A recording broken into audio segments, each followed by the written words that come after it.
decisions and plans are being made at the moment? What level of activity is going on behind the scenes at clubs right now?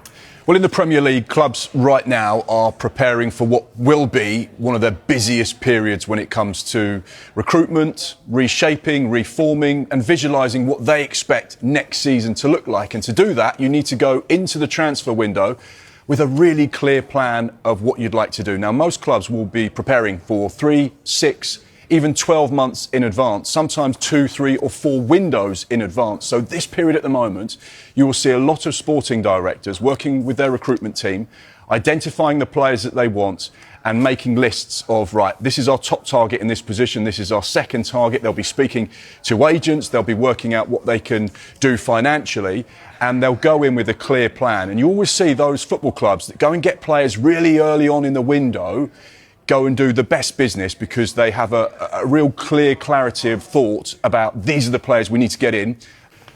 I think if you were to speak honestly to any single Premier League coach, manager, head coach, sporting director, he would feature really highly on anyone's list. He's been absolutely outstanding. He's the perfect number 6. He's so clever with his use of the ball.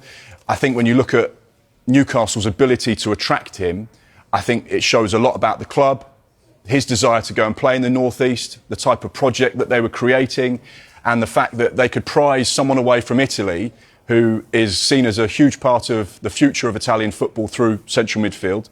And you just look at his repertoire of passing, the type of player he is, the creativity he brings, the calmness on the ball. Everything about what Sandro is the perfect midfielder, the perfect 6. And you can see why there are a number of clubs, Manchester United, all interested in him. Now, Newcastle fans are not going to like this, but they've had experience, unfortunately, of losing some of their best players and having them being spoken about in transfer windows because he is, without question, outstanding. Look, I think there's a chance one could go of the two. I don't think both will be allowed to go.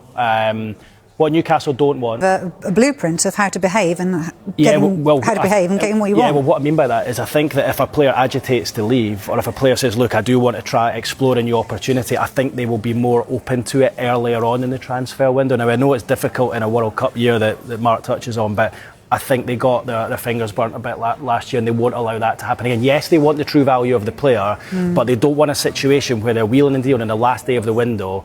And then for Newcastle, it bled into this season. There was a knock-on effect and there was a cloud hanging over the club at the start of the season. And I think that was being reflected in results and performances and a general mood and what is going to probably be their overall finish in the league. So with regards to Bruno Guimaraes and Sandro Tonali, I would say of the two, Sandro Tonali probably more likely to leave. However, he's contracted until 2030.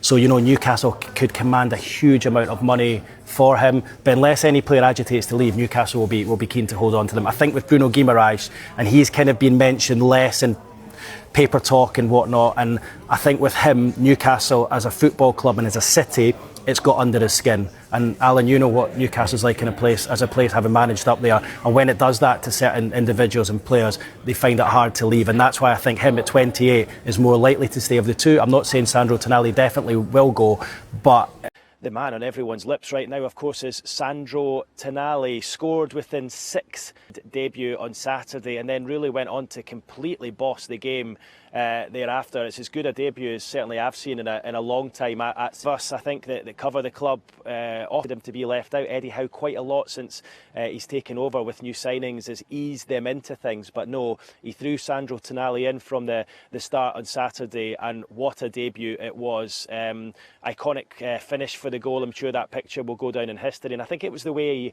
controlled the second half, some of his intricate. What I was looking at in this, Merce, do you think this is just proof as to how important Champions League football is to this Newcastle project? Yeah, very much so. Very much so. I'm a big fan. He's one of my favourite players, if I'm being honest. I really think... In general? Or... If I'm going to be in the Champions League, and it's so big, the club's in it now, it's so much bigger with the 8 games as well and the top 16. It gives you more of a chance. Everybody wants to play in the Champions League, and I can understand where he's coming from in a way, but at the same time, Newcastle stuck by him just over a year ago with a gambling situation, so we got to take that in consideration. I thought Newcastle were very good then.